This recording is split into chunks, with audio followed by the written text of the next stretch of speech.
Welcome to a new edition of the Famous Interviews with Joe Dimino. On this episode, we talk with your dental coach, David Pearce. His first 26 years as a dentist was not impressive on paper. He was growing his mind and learning what he needed to become a successful practice and an engaged team. In the last 12 years of his career, his practice went from $1 million in revenue to $2 million in 4 years, then 2 to 3 in the next 5, all with the same team of 6. Since selling his practice along with his wife, they moved out of central New York and moved into his wife's dream come true, new contemporary beachfront home, while their Montana mountain house is almost finished being built. In the last 8 months, he has written his first 2 books. We get into quite a bit, including a magic sports experience he saw firsthand. Enjoy this interview. Hi, Joe. How are you, sir? Hey, I'm wonderful. Hey, thank you for being flexible. I appreciate it. It's great to meet you. Yeah, no worries. Happy to help out. Nice to talk to you as well. Yeah. So before we get into your life as the dental coach, I want to know, living through COVID was quite a thing for all of us. And I'm curious how you survived that time period and how it's changed the way that you live your life now. Well, actually, COVID had a lot of blessings in it. I think, it gave everybody, certainly me, a lot of time to pause because you couldn't do anything else. So you could think about things and process things in a different way. It also, too, maybe introduced to me the idea of reaching out to people via an electronic, Zoom type media. Somebody suggested in my life that I could engage our patients with daily thoughts, maybe personal challenges, things they could do. And I have a brother-in-law he and I were, I would say, a really great team because I would say, I have no idea what I would talk about. He'd come up with these amazing topics, and then he'd give me like 60 seconds to say, okay, you got it, what you're going to say? And I'd be able to, yeah. And somehow I'd put together something which was intelligible enough that we would send it out to our patients. So I think we probably created, 45 to 60 of those, and that was really a great experience. And out of that, a couple of patients, came back and said, that was awesome. Like I started doing this, I started doing that, and I just needed that thought and inspiration to do it. So yeah, a lot of good came out of that, I think. So it certainly wasn't all bad in any way, shape, or form. So let's go back to your childhood. What did you want to be when you were a kid? Did you always dream about being in the dental arts? Well, I had 2 choices. I narrowed it down to 2. One is I was going to fly jets off an aircraft carrier, or the other I was going to be a dentist. And at some point along the way, I thought, I probably couldn't be a dentist on the side if I was flying off aircraft carriers, but I probably could be a dentist and be a pilot on the side. So that's what I did. So let's go back to your childhood. Talk to me a little bit about where you were born and raised. And there's seeds that are always planted in us to become who we are. How did all this happen for you? Well, born in upstate New York, a middle-class family, awesome parents all the way through my life. They've been a huge support until they passed away over the last X number of years. They were both professionals, educator or civil engineer, and they, chose to take a very conservative path, which was, you work for a good employer like the state or the local school system, and they provide those things for you. For me, I started mowing lawns very early in my life and had lots of, on my own type jobs after that. So the idea of being my own entrepreneurial type spirit was in me from a young age. But they gave me all the huge values of, accountability, responsibility, integrity, humility, and those were certainly well seated and are now well planted into my soul, so that I owe them huge amounts for all that. So I'm always curious, I'm just kind of fascinated by how people get into different medical arts. What was it that really fascinated you about being a dentist? I've been asked that question so many times, and I'm not really sure. It was really early, like by 5th or 6th grade. I sort of, how any kid would know this, I don't know, but I knew like what college I wanted to go to, what dental school I wanted to go to, and what type of dentistry I wanted to do. None of those 3 came true in so far as like exact things, but at the same time I had a path. But I would say that probably if I had to pick one thing, why dentistry, it was probably our family dentist. He was a former Navy pilot, actually, and so he had pictures of Air Force cockpits in his office suites. But he and his wife had no children, he was very generous with knowledge and things like that. I remember going in there long before shadowing was a thought on weekends, and he'd say, yeah, this is what I'm doing, and this is it. And it was all, very interesting. I've always been a hand-eye coordination type person. I've always liked taking things apart, putting them back together. So that, I think the combination of those, and he was always very, he was inspirational, just he himself. And then something at that age I couldn't appreciate all the nuances of it, but so he was a dentist. His wife was this is 50 years ago or more, a high 5-6-figure income earning woman in executive space. So the two of them had quite a lifestyle. They would go away in the summer on these neat trips and go skiing in the Alps in the winter and so forth. And I looked at that lifestyle, albeit, vicariously through what they were doing, and then compared that to our lifestyle, which was very good. But, my father was a civil engineer, and in upstate New York, when you're building roads and bridges, you do that. You don't do that in the winter. You do that in summer. So, he was, very busy. So we didn't have summer vacations, family vacations, if you will. Always had a great time in the summer, but it wasn't a family vacation thing as versus the lifestyle that my dentist had. Of course, it makes a difference when you have two relatively high-earning incomes and no kids, as far as change things you can do with money as a tool. But nonetheless, I think that's probably the part of the inspiration for sure. So what is the ultimate motivator for you? Every day you wake up, there's things that you want to get done and things you want to accomplish, but what is that motivator for you ultimately? Yeah, well, I'm not, I think personal is different than professional. So are you speaking to one of those or? Both of them, yeah. How do both of them work together for you? Well, maybe they're tied together more so. I think that when I was, I know that somewhere, I'm not sure where it was, early 30s maybe, where I kind of, in my head, I had this thought that I'm going to make a huge impact on the world, and it started becoming apparent to me at least on the trajectory that I was on, which was painfully slow as far as figuring out what's it take to become a successful entrepreneur. But that I wasn't going to make a huge impact on the world. And I don't really know who, but somebody, stuck the thought in my head of do unto one that which you wish you could do unto the world, and you'll make a big difference in the world.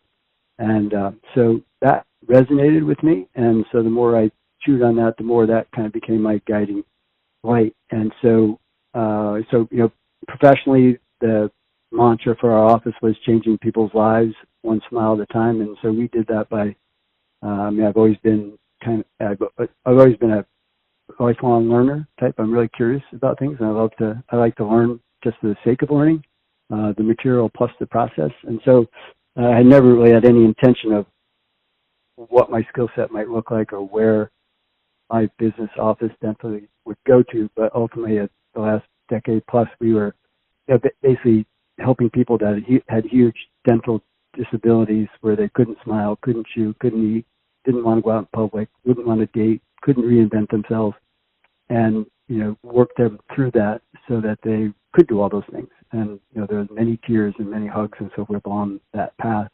And likewise in my personal life, I got involved with Big Brothers Big Sisters, which is basically a organization that helps families where there's no dad in the boy's life to have a senior male figure in their life, and likewise for moms with or dads without a woman, an adult woman in their life. And so yeah, at age 10, I was his age 10. I was paired, I guess is the word to use, with a young man, and so now 12 years later, we're still in touch with each other, and he and our conversation has certainly changed, but that idea, do unto one that which you wish you could do in the world is certainly very much alive, in that regard, with that relationship. That's wonderful. My son actually has a friend who just mentioned it the other day that he was getting ready to go meet up with somebody in Big Brothers Big Sisters. So that's great. That's a great thing.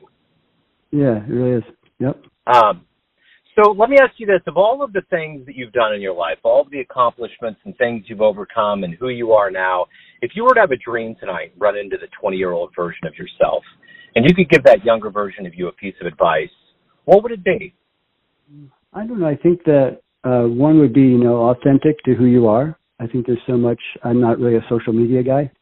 And so I don't follow the Kardashians and other people in the world where I think folks maybe try to say if I was like them, I would be better somehow or fit in better. So I would say to people like, that, God made you who you are, as you are. There's amazing stuff inside you that but it's not going to shine if you pretend to put a cloak over it and be like somebody else. So be true to yourself.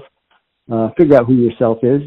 Keep looking, be introspective, see who you are, see where your strengths are, and don't be afraid to go for it. That you're going to fail your way to success. So that I tell people all the time, if you had a two-headed coin and one side said success, what does the other side say? And sometimes people say failure, and Thomas Edison taught us it said no, there's a learning opportunity. So it's success on one side and a chance to learn on the other side. And so look at all your failures as great. I'm one step closer to success. So I think probably those two things: be yourself and don't be afraid to fall down and get back up again. So speaking of those towering figures in our collective lives, who's been a role model or a hero for you in your life? Whoa, that's really good. Great questions, Joe. Thank you. You're making me think. Thinking is painful. Wow, I'm going to take a nap. I have to take a nap after this or something, probably, huh? Or coffee, one of the two. Yeah, right. That's right. There you go. Let's see, influential people. Well, certainly my parents. That like I would say that when people come to me as a coach dentist and we're trying to get things on track, for me, it's the biggest thing is like have a noble purpose for your business, and the second most important thing is just establish the culture, establish the beliefs that you're going to guide your office by. So to me, I think that those beliefs were instilled in me by my parents. Not really one more than the other. They're two really different folks. They had two very different approaches, but they both had a very consistent, sound message. So I think that if you get that part right, solid beliefs and also confidence in yourself, like they were always there to support me in wherever I needed. So my ego developed into a normal, healthy, successful kid, but with lots of humility as well. And so I think I'd probably give them the credit. From there, there's been lots of instructors and coaches along the way that have given me lots of great information, but probably not anybody that mentors in the way that I would see my relationship with the young man that I mentor with, and also to the folks that I coach, where it's a very intense one-on-one, not hold your hand, but hold your hand type process.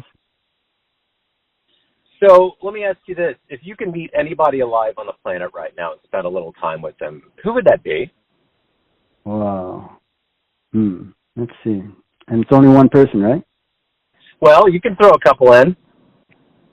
Well, I think it'd be fun to like put a panel together, actually. Like to put Barack Obama and Donald Trump in the same room and somehow, get it so actual real feelings come out and try to get inside the head of both those people and say, so why do you think the way you think?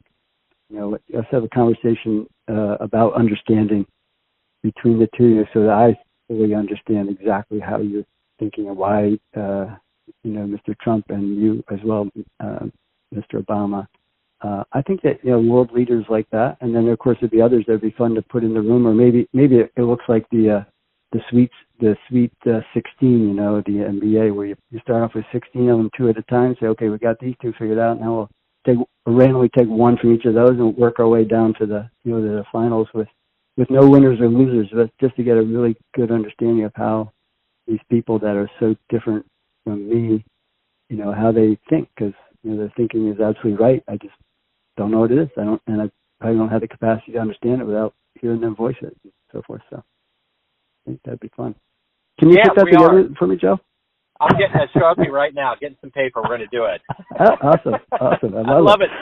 All right. So let me ask you this. Of all of the things that you've seen and done in your life, other than maybe, your family, what are you the proudest of?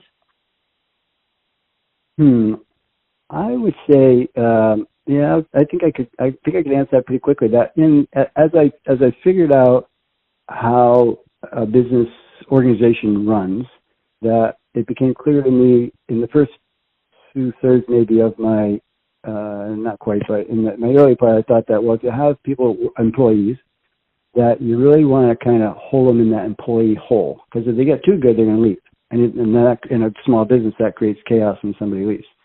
So don't squash them, but don't encourage them to grow. And then at some point, I figured out, it's like, no, like, that is so stupid. Like, the best thing you want is a culture that encourages exactly what you feel in your heart, David, which is everybody should be a lifelong learner, and everybody should make a goal of becoming the best version of themselves, and you should create a culture where that happens, and make it forced, like, have intentionally. So we intentionally set aside, a half a day every month, which is all about just learning. So looking for personal and professional growth, and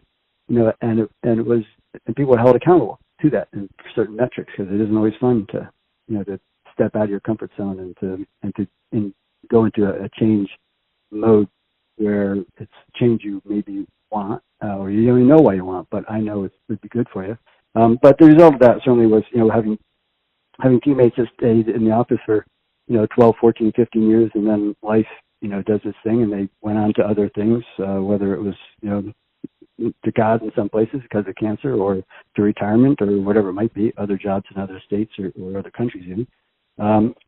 But in their departing, I got many, many nice comments to me about, their better version of themselves because of the opportunity, not because of me, but because of the opportunity that was created in my office, and the culture where they could grow and they were encouraged to grow, and it was safe to make mistakes and safe to not be perfect, or safe to change yourself from who you are.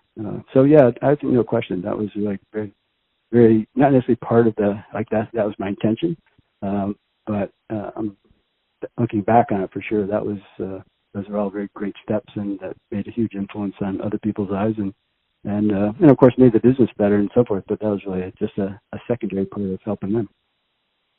I love the direction that went in. Yeah, for sure. And let's get to the kind of the essence of you. Everyone has a perception of you, all these people in your life, family, friends, clients, colleagues, but you ultimately run the show. What's your perception of you? Who do you think you are? Well, I'm getting better at that. I think that, I can remember when I was young, I did a lot of sports. I enjoyed sports. I've always been competitive. And so I'm disciplined. Those are probably two of my biggest strengths. I enjoy winning as I define winning, and I enjoy working hard at something, being disciplined at it. And so because of that, I can remember winning some golf in particular events and tournaments that on paper I wasn't supposed to, but I did. And so there's some people around me would say, well, just stay humble.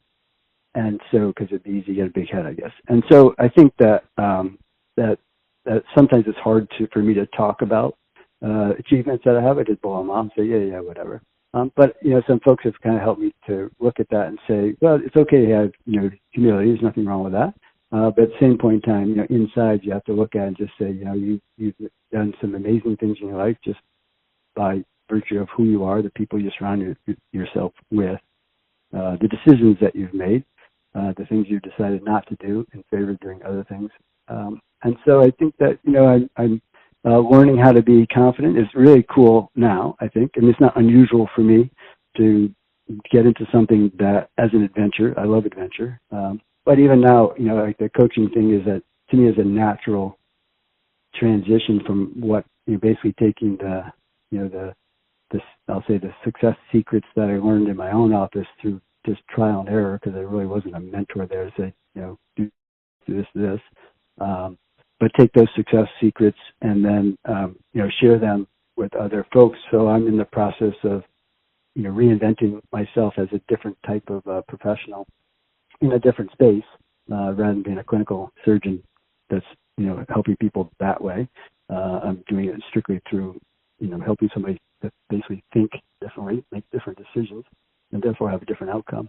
I'd say it. So I'm, a quietly confident person who expects great things out of myself, and tries to make sure that when I leave people, that they feel like that because of spending some time with me, they're better off for the time spent. So as a big sports fan, if you could go back in time and catch a sporting event live, be there in the crowd, where are you going? I would think I would go right back to the sporting event I was at, which was when the USA hockey team defeated the Soviet hockey team in Lake Placid. You were there? I was there. Yeah. Oh my I was at that game. It was just such an amazing, like the sense of nationalism and pride and unity in that whole arena, except for maybe whoever might have been there that was supporting the Soviets. Yeah. But except for that handful of folks, perhaps. Yeah, that was just such a. You can just feel. I mean, it's such a. It's not like the theaters of today. It's such a small, intimate space to have that kind of event in, and you can't escape it. It's like the old Tar Heels, North Carolina, when Coach Dean was there. I actually was there when Michael Jordan was a freshman with the Tar Heels. I watched a number of their games because I was there as a student temporarily during the winter, and playing in their old arena with Coach Dean. Like, you were right on top of the players. That's what Lake Placid was like. You were right on top of it. It wasn't like that, like out there. Like, I can't even see the puck. Is like, no, you can you can see everything about it. It was such an awesome event. Wow, that's amazing. So, David, if anyone out there wants to learn more about you anywhere on the web, where can they go? My business website, name of the company is Ultimate Success in Dentistry, and the website is ultimatesuccess.dentist. So ultimatesuccess.dentist. That's robust enough. It shows there's information on there about me and my path and testimonials and how to get in contact me and next step and what the process looks like, and that's a great resource to go to. Wow, this has been fascinating, man. Hey, thank you for opening up. Best of luck with everything. I appreciate your time today. Yeah, likewise, Joe. I look forward to the 16 world leaders getting together, too, for the Sweet 16. That's going to be an awesome show. Stay tuned. I will. You bet I will. Thanks for tuning in to another famous interview with Joe Dimino, where we cover the world of art, literature, business, spirituality, music, and more from around the globe. If you want to hear more interviews, visit the Famous Interviews with Joe Dimino channel on YouTube. You can find us on Spotify and Apple Podcasts. Thanks again for listening, and until next time.